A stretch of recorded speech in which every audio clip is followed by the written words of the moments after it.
Welcome back to the channel Gadgets for Gentlemen. My name is Lawrence and today we have a very special guest. Well, actually two very special guests. We have my father Jean and we have his beautiful Rhodesian Ridgeback Moses. So a big round of applause for my guests.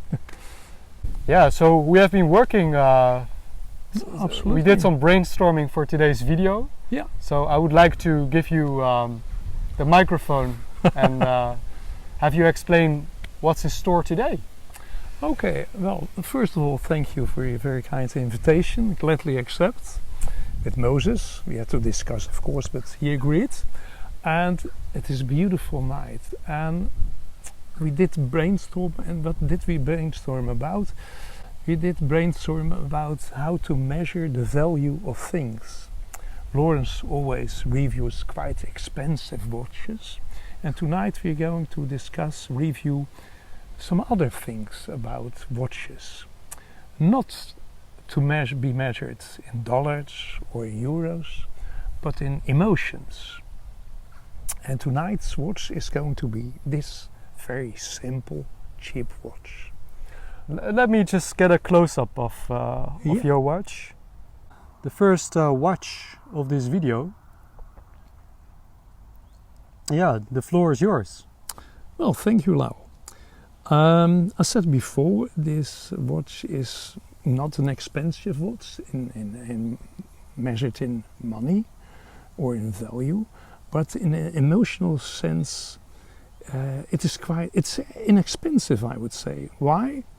It used to be the watch of my grandfathers, and my grandfathers, we'll discuss him later, has been a very special person in my life. And the funny thing about this watch, it disappeared for over 50 years. For half a century it was gone. And it was returned to me. My grandfather, just after the war, there were an enormous shortage of houses. Yeah, and we're talking here about especially Rotterdam, yeah, in the Netherlands, mm-hmm, because this was one of the first places to be bombarded, yeah, by the enemy forces. Yeah, so true. And to this day in Rotterdam you can see this round, yeah, across the city, yeah, where you can see where buildings, yeah, government buildings, yeah, yeah, other buildings, hospitals, yes, houses, official buildings. There was quite a lot. Is lost, is disappeared, is destroyed. And my grandfather was working in the city at the moment of the bombardment, and the building he worked in got a full hit. He was not wounded, so he escaped from this building, helped other people to find a way out, and had from this moment on only one thought in his mind, and it was, I have to go home, I have to look after my family. What did at that day, your grandfather, yeah, he went to work as, yeah, as usual, as normal day, right? Yeah. How did he look like? How old was he? And how did his colleagues There's an unexpected remember question. Him? He was a perfect gentleman. If I think of him, I remember him as being a person very well dressed, never going out of the house without his hat, being very polite. If you met in the street a woman, you always good morning, and etc. And he smoked quite a lot. If I think of him, I see this watch, I see his cigar, and I see his hat. And he was quite important in my earlier days, because after the war, as Laurens explained, Rotterdam no longer existed. Yeah. It was burned. Shambles. Yeah. So after my parents got married and I was born, there was no house, and they had to live like many other people in the house of their grandfathers and mothers. So I was born in the house of my grandparents, yep, and we, yep, lived there for quite a long time. So your parents, they lived with, yep, their parents? Yep. in like small house, big house? Well, in, something in between, because they lived on the first floor, but the ceiling was enormous. I can even remember High it. ceilings. High ceilings, high buildings, and I have good remembrance of this period, and especially of my grandfather.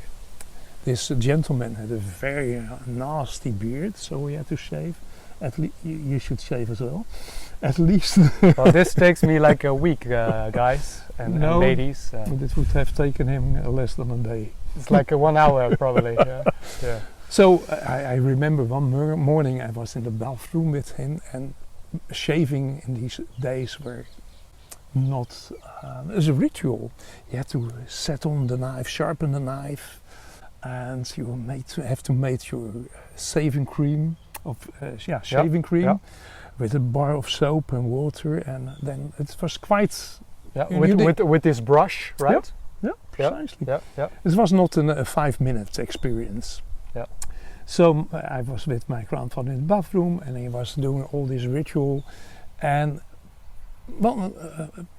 suddenly he saw me watching him in the mirror, and he said, "Yeah, John, if you grow old and you have to shave yourself every day in the morning, you look in the mirror and you must never go sick from your own sight, from your own face." Yeah. And of course, for a little boy of 3 years old, was, "Opa, what do you mean?" And he said, "Be honest. If you corrupt other people, you corrupt yourself. If you lie to other people, you lie yourself." I think this was a very important lesson. Here's this long ritual of getting ready to get out of the house. Is facing yourself. Yeah, precisely. It is a way of meditation, introspection. Yeah. And true. At what age were you when you were watching this I big guy getting ready? 3, 4 years maybe. So you probably got that message much later in life. Yeah, I remembered it. And everyone in life meets problems, have to face problems, and you have to decide: turn I left, turn I right. And do I freeze? I don't go anywhere. Yeah, just also. But it all has consequences, not only for yourself, but for your environment. Yeah. And his lesson was: be honest to yourself. If you're honest to yourself, you'll be honest to the rest of the world. And I tried to live my life according to this lesson. I tried. Yeah. Well, it's for Laurens, of course, to decide. He has known me for decades by now. 30 years now. 30 years, 3 decades. Yeah. Yeah. If I took the lesson of my grandfathers and lived according to it, well, but you don't have to tell now. Yeah. You may keep it a secret. What I also find interesting about this story, yeah, and then to come back to this watch that my father associates with his grandfather, and this watch might not be costing a fortune at that age and even today, but it literally was a part of your grandfather. Absolutely. Because just like the shaving routine, just like this moral compass, it was typically the cigars, the hat, typically something unique to this person. Yeah, yeah, and probably even to a generation of men. Possibly. And what I wanted to add to that is, even with these watches of back in the day, unlike the battery-operated watches and smart watches of these days, these watches they also need hand winding. Absolutely, yeah. So I imagine your grandfather sitting in a chair every morning. Every morning? Yeah, precisely. I do exactly the same thing. The same time, probably? Yeah, every morning, 6 o'clock. Yeah. So with this watch, like we were just saying, the watch works on a spring. Yeah. And you need to charge the spring by rotating the crown. Absolutely. All the way to it's like fully charged. Yeah. So do you mind to demonstrate that for a brief second? No problem. And also tell us when you do this, Mm-hmm. and yeah, if it's anything special for you. Yeah, it's a real start of the day, and I think it's ridiculous to tell you every day when I start living I think of my grandfathers, but it is a kind of ritual. The shaving is a ritual, this is a ritual, and it's something as a part of myself, and it really lives. You have to be careful not to wind it too fast or too strongly, and it tells you, okay, I'm ready, I'm satisfied, I start with you this day. Be careful with me. And as you can see, I've not always been very careful with it, because it's about 60 years old, so it is damaged. But it's also like a Patek Philippe. It runs in the family. 60 years? Yeah. My grandfather died when I was 7 years old. Yeah. 17 years old, sorry. Yeah. And I'm 67 now, Yeah. so it is about 50 years. Yeah. And my grandfather, and don't know when he has bought it, so it must be at least 60 years old. Yeah. Let me just, before we continue, what I wanted to demonstrate here, what I found really beautiful about this particular watch is a few things. First of all, what I really like is the shape of these indices at the 9 o'clock position and 6 and 12, 3. They're triangular, and there's a lot of design to it. And also that mineral crystal is curved, so it is like a dome. And here in the sub-second dial, you can see there's some fine lining, a bit of a guilloche, which I think is spectacular. And then proudly it reads Swiss made. Beautiful piece. And what I found funny is because you're quite a bit bigger than I am, and also your wrist size is much bigger than mine, and still you're wearing this very conservative size watch. This is not like a lot of watches these days. No. I'm an old-fashioned person. I don't remember from the scratch of my head if it was 38 or 36 millimeters across. But it's very small and even thin also. Yeah, absolutely. And even if you have like bigger wrists, see, my wrists are 6¼ inch, and your wrist must be over 7, I think. No idea. But yeah, it's a beautiful fit. Yeah. Now, just briefly. Before we continue, I wanted to show you this beautiful Panerai watch, and yeah, maybe you'd like to tell me a little bit about this particular watch. Well, I'm afraid I can't tell you too much about it, because it's not mine, it is my wife's watch. And because Laurens is rather fanatic with watches, when he saw it, he asked my wife, I would like to review it, if you're okay with it. And of course he didn't have any problem with it. Yeah, and so what I like to add to that is, when I was 16 or 17, I went on a school trip to Rome. Oh yeah. And which was an amazing experience. But then on the streets, you had these sellers that were selling replica watches, and these watches, they were like hard to distinguish from the authentic ones. Absolutely, and true. You know, I swear to God, I bought a Panerai replica, which is very, very similar to this piece. Here we can see that exhibition case back with the Panerai. The Panerai watch that I bought was also the Marina, but it had a open heart, I think at the 6.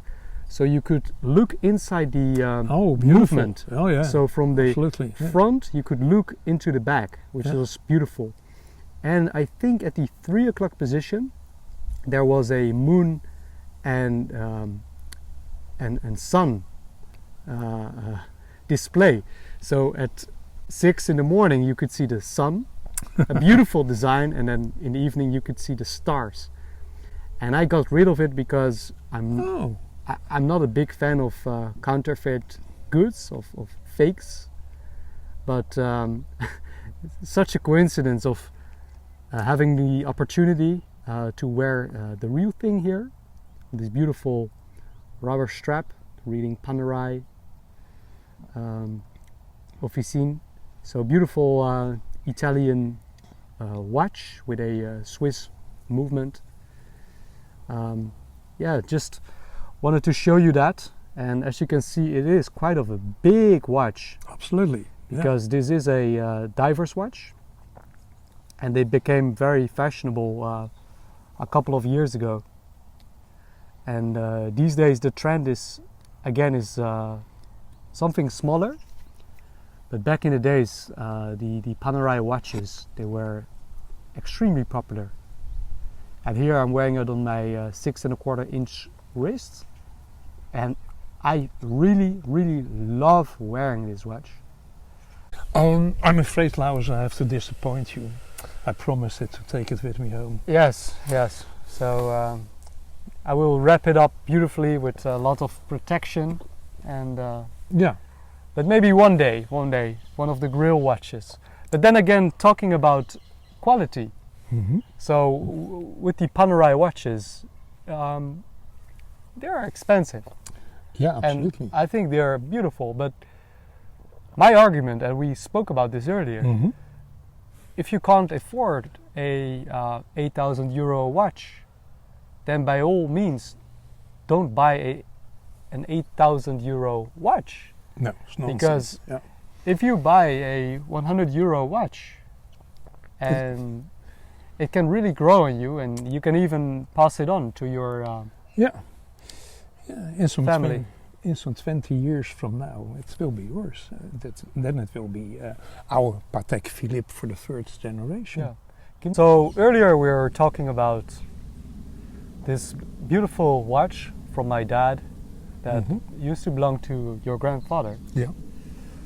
And you told me for many years it was gone. It was gone. You didn't know the whereabouts of this watch. So no, true.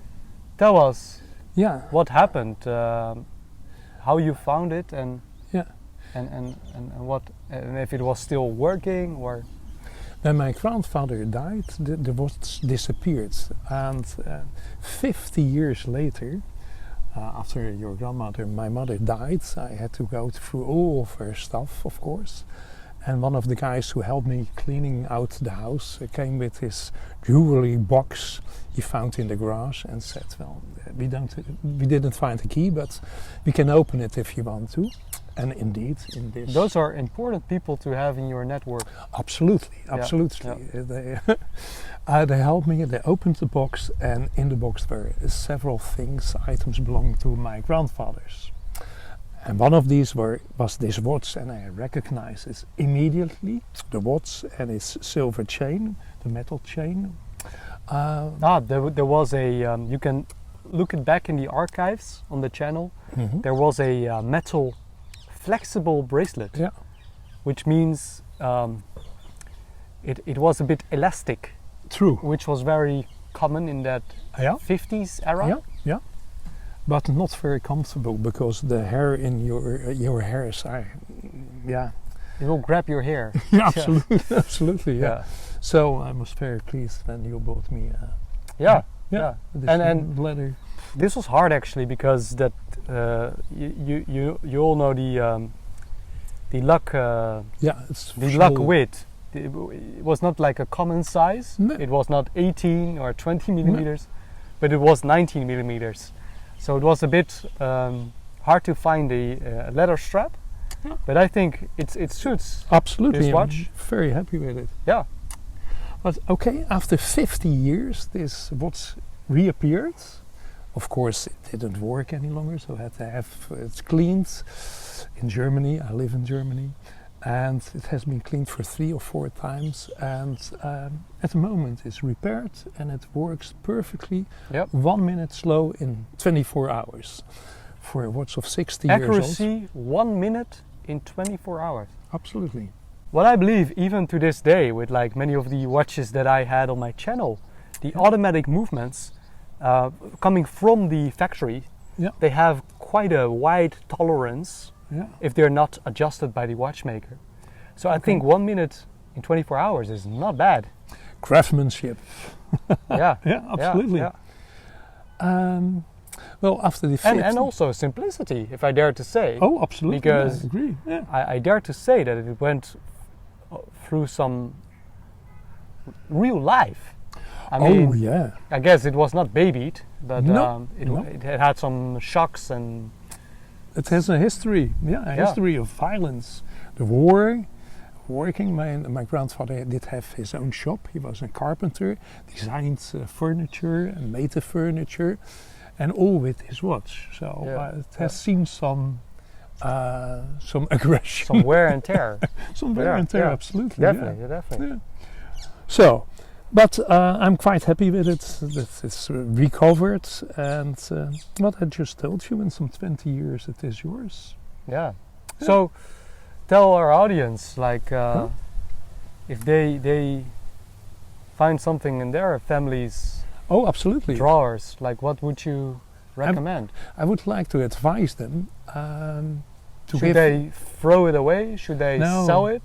Give it a second life. And like this watch reminds me of my grandfather and his history. Perhaps that when you find jewelry from your mother, your grandmother, of your grandfather, it reminds you also of their personality, their weaknesses, their strongnesses. And I'm quite happy to have it found, and it's recovered and it works. Yeah, absolutely. And I honestly, I like this watch over some of your other watches because some of your watches you bought and they're beautiful. But they don't come with that history from the box. Yeah. But for example, the Panerai here, I'm sure your wife can tell us whole stories of why she bought this particular watch and what she did with it, and why she decides to wear it or not to wear it. It is her second diving watch. She really loves to dive. And she has 3 diving watches, and this is the second one she bought. I like it. The first one is a Japanese one. It's a Citizen Promaster. Okay. From the NY series, and from that series, I own 2 watches currently. And it's funny to see that over time, the whole design of this particular dive watches from Citizen did not change that much. Okay. But I must say, your wife's Citizen, it's not running today. It is battery operated. Okay. But you can see it's very professional. Yes, he's quite fanatic. In everything. And this third one, she has bought, I find it a very ugly piece. Top of the bill, of course. But that's a dive computer, I think. Yeah, it's a huge thing. Ugly. Yeah. I prefer this one or the one, and this is my favorite. Yeah. Okay. Well, thank you very much for your kind invitation, Laurens. Yeah, it has been a pleasure. It was a bit spontaneous here. Yeah. Also, Moos, he has been very sweet. Very patient, to listen to all this watch talk and history. Yeah.